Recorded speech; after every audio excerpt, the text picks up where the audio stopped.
Green Search Limited introduces Headhunter Chronicles, Episode 10. What makes a good CV?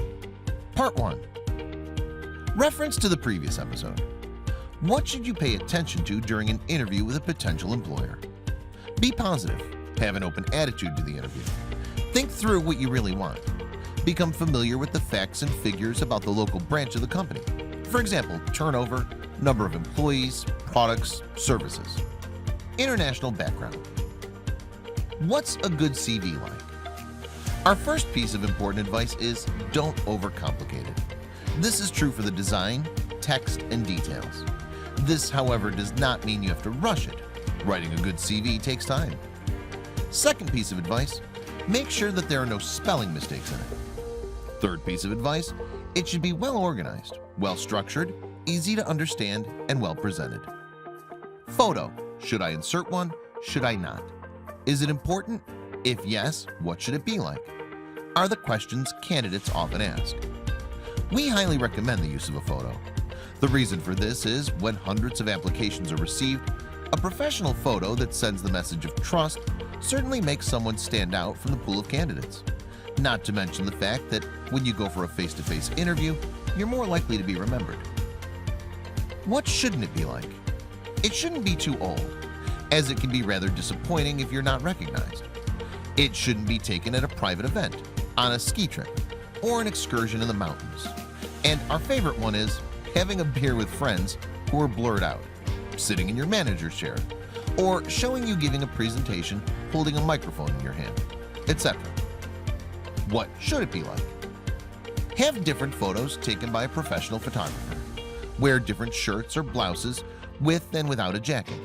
You can use them later as well for different purposes. Directors often have to provide a photo when they give interviews to newspapers, for example, and you can use them too. The photo shouldn't be over-edited. Make sure the photographer understands this. Try the portrait image both with a narrow and a wider zoom.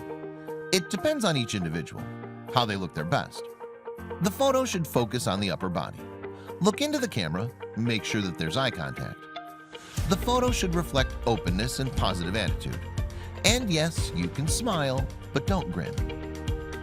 CV design. You can find a lot of CV samples on the internet as well.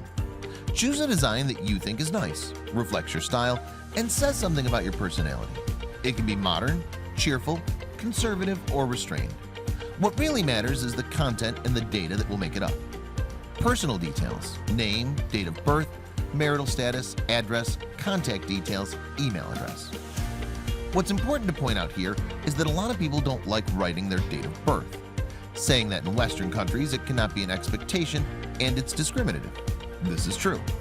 However, in Hungary, this is not how it's perceived. Let's have a closer look at some details. Why don't people usually write their date of birth?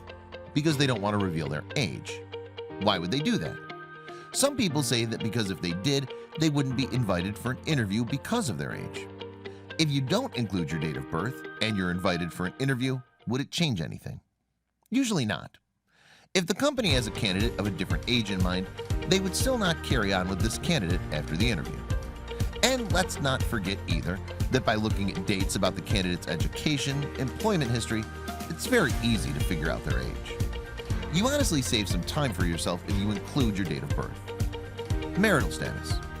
Those who have young children like leaving this bit off in order to avoid being rejected for the likelihood of being away a lot in case the children get ill or they have to attend school events. The same can be said about what we mentioned about age earlier. Sooner or later, we think sooner is better, it's a good idea to reveal it. Even for the candidate's own sake, it's better to know if the employer is expecting constant availability. This is what we call flexible working hour these days. And you won't be able to pick up your child from school at least 3 times a week. This would make both you and your family frustrated. It might be a better idea for you to let this job go and try for something similar when the children are older. However, if you really have a solution, you can include it in your CD that a 724 help is available, because you can rely on a full-time grandmother. Address. It doesn't need to be a permanent one. You can write your temporary address too. You need to include the address that's important from the point of view of employment. Contact details.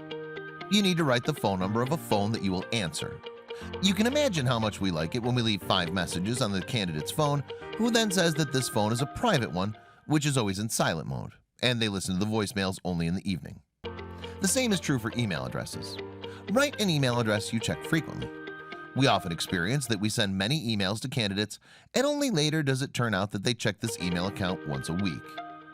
Another question that tends to come up these days is about the types of contacts to include: LinkedIn, Instagram, Facebook, etc. Don't overcomplicate it. Having an up-to-date phone number and an email address, that's all you need. We'll look at the others anyway too. To be continued. Our next topic is what makes a good CV, Part 2.